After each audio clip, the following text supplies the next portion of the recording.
Good evening and happy Halloween. Welcome to a very special edition of Fear and Scare AM. I am Bart Hell, your courier of creepiness, usher of unthinkable fright, shepherd of sheer terror. As always, this program is not for people who are easily scared. If you're regularly startled by spooky things, turn off your radio and go watch the newest episode of Veronica's Closet instead. We will be taking telephone calls this evening, and the phone lines are open.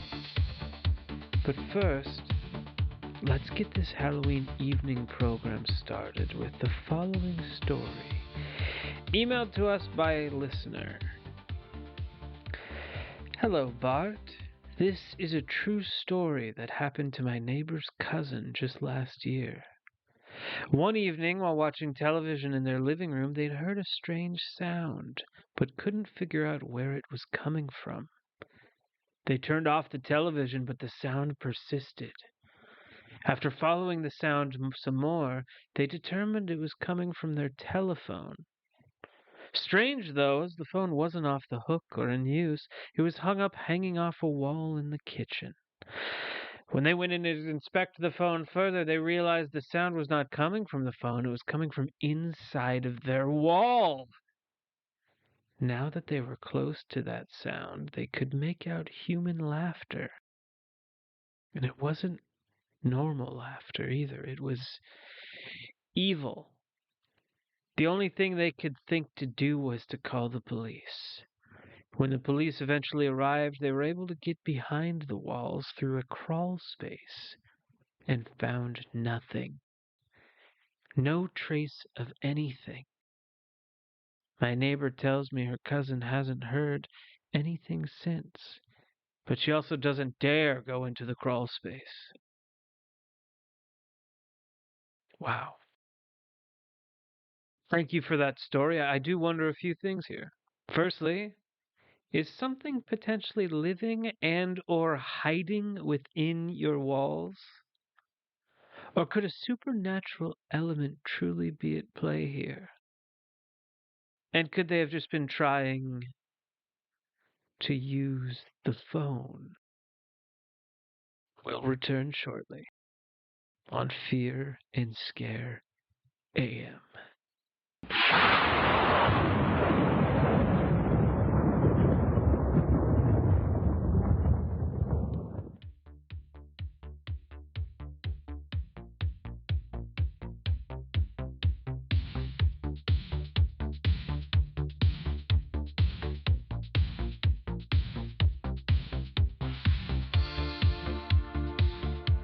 We are back north of the borderline. You're on the air. What is your name and where are you calling from? Oh, hey there, Bart. This is Gordo up in Kelowna, British Columbia. Are you having a swell Halloween up there, Gordo? Oh, sure am, Bart. Giving out tons of candy tonight up here. Wonderful. Anyways, Bart, I wanted to call in and talk about my ex-girlfriend. I should warn you, this is not a dating advice show, Gordo. I know, and that's fine. I said she's my ex, Bart. Okay. Go ahead. Okay. So, my ex-girlfriend and I dated for 3.5 years and broke up middle of last year. We ended things amicably, and there are no hard feelings or anything like that. In fact, I've been dating a new gal 6 months now, and everything's been going pretty great, Bart. Okay. Good to hear that. So just as I start dating my new girlfriend, my ex-girlfriend got really sick, just kind of like out of nowhere. Heavens, that. And yeah, and she passed away within Oh like my a week. goodness me! Yeah. I'm so sorry for your loss, Gordo. Thank you. What was wrong? What came over her? We still don't know what happened. It's like she was her normal self, and then the next day she was a shell of herself, and then like a few days later she was gone. It was out of nowhere, and it was really tough. I'm so sorry. But Bart, she calls me Excuse me? every night. I get a call. It's staticky and there's weird beeps like a test signal on a television or something. Huh? But when those go away, I hear her voice. And you're certain it's her voice, Gordo. It couldn't be somebody else who sounds like her? I know what she sounds like. I know her voice. What is she saying to you? Bart, it's always so hard to make out, but last time I heard her, she said, "She did this. She did this." Last time was, It was last night. Me and my current girlfriend just can't figure out what she means. She did this. She did this. She did right. this. Who is she? Yeah, I don't know, Bart. I just don't know.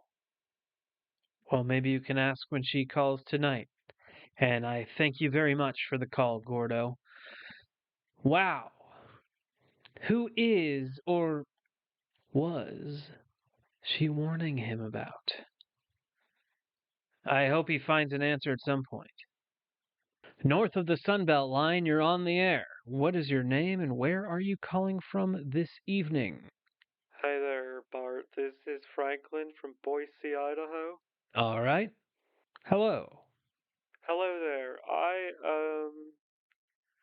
Well, my kids brought home a Ouija board last Let me week. stop you there. No, no, no. Yeah, I know. They played with it, and they didn't tell me anything happened or anything. But anytime I go downstairs or I'm near that thing, Bart, I smell sulfur.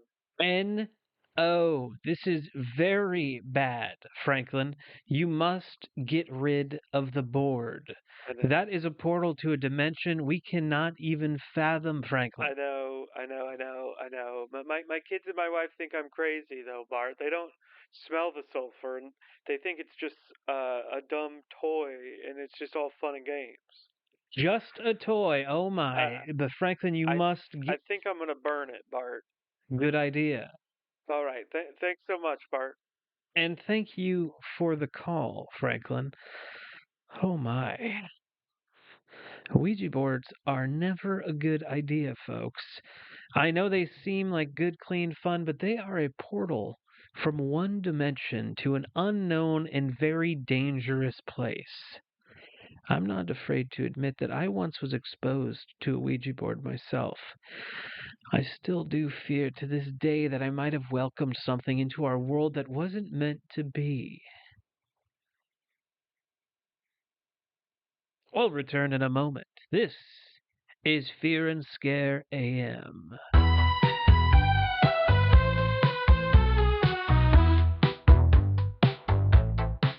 There are demons buried under your stairs that are beginning to crawl out. You have heard their whispers and you know they want you soon. They're gonna get you. The dead can't wait to see.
coming to get you. The demons can't wait to see. They're coming to get you. The demons can't wait to see.